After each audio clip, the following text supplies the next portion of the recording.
Ledakan sisa amunisi di Tanimbar, 3 warga tewas dan 3 luka-luka.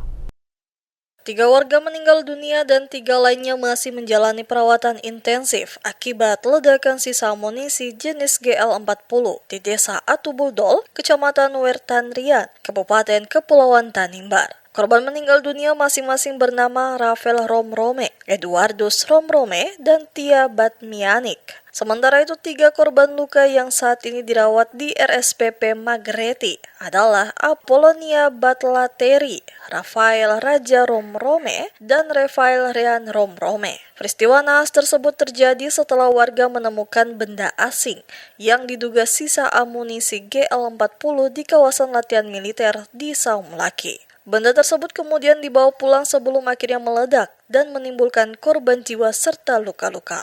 Insiden ini menyisakan duka mendalam bagi masyarakat setempat sekaligus menjadi momentum evaluasi bersama antara TNI dan warga terkait keamanan lokasi latihan militer. Komandan Brigade 27 Nusa Ina, Sri Widodo dalam keterangannya di Villa Bukit Indah menyampaikan bahwa TNI memandang kejadian ini sebagai tanggung jawab moral institusi, mengingat para korban merupakan bagian dari masyarakat yang selama ini hidup berdampingan dengan TNI. Sebagai bentuk kepedulian, TNI telah mengambil langkah cepat dengan mengunjungi rumah para korban untuk memastikan para korban mendapatkan penanganan medis yang layak termasuk penyediaan fasilitas kesehatan dan pembiayaan. Selain itu, TNI juga membantu proses pemakaman korban meninggal serta berkomitmen mendampingi keluarga terdampak.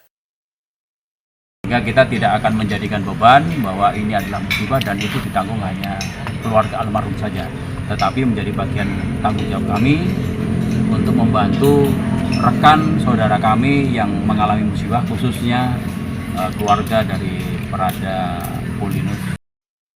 Di sisi lain, TNI juga melakukan evaluasi terhadap pengamanan lokasi latihan. Pihak brigade mengakui bahwa proses pembersihan area pasca latihan belum sepenuhnya rampung, sehingga masih terdapat serpihan material berbahaya yang berpotensi menimbulkan resiko bagi masyarakat.